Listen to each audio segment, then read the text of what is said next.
We're back in the Coach's Corner with Lou Spiotti. It's a real pleasure. Recently, just this last week or so, elected to the Italian American Community Center Hall of Fame. Congratulations. Thank you very much. It is an honor. It was different. I've been inducted into several of them, as you've read.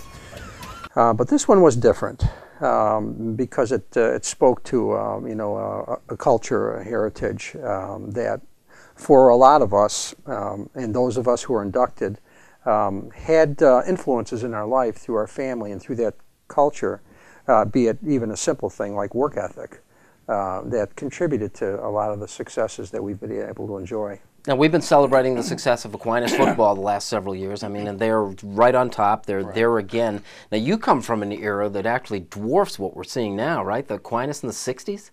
Yes, yes. During my time, my playing time, we played those games on Sunday afternoons. And it was a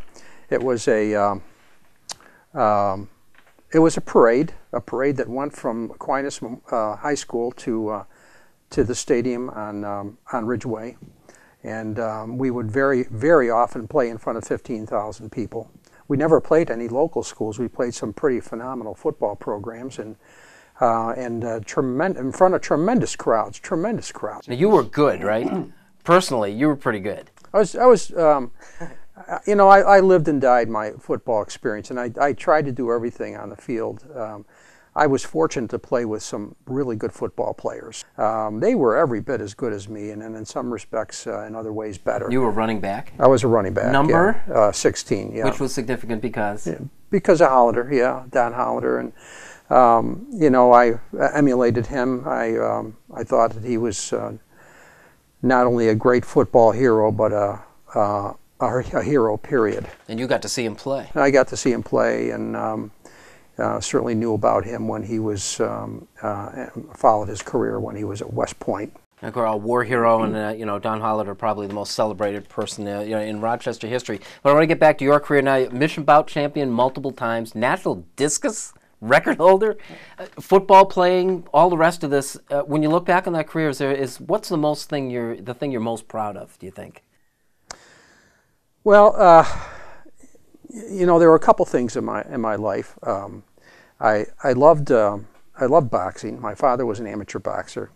It was important for me to be successful in boxing. I wasn't a natural in that respect. I wasn't a kid who would go out and start a fight. I was not that kind of individual. Boxing forced me to step out of my shell and face up with some of, I guess you call it, your demons. You had to face up this guy on the other side of the ring, and I worked hard at it. I got myself in tremendous condition and won all my fights except for one. That was a big defining moment for me. I think that in my athletic career, I would say my football career is probably the biggest. The undefeated team at Ithaca was right there behind. Well, congratulations again on the Hall of Fame. Thank you. You're doing great things over at RIT, and certainly one of the real treasures, I think, in the Rochester sports community. Thank you very much. Lou Spiotti joining us on the Coach's Corner.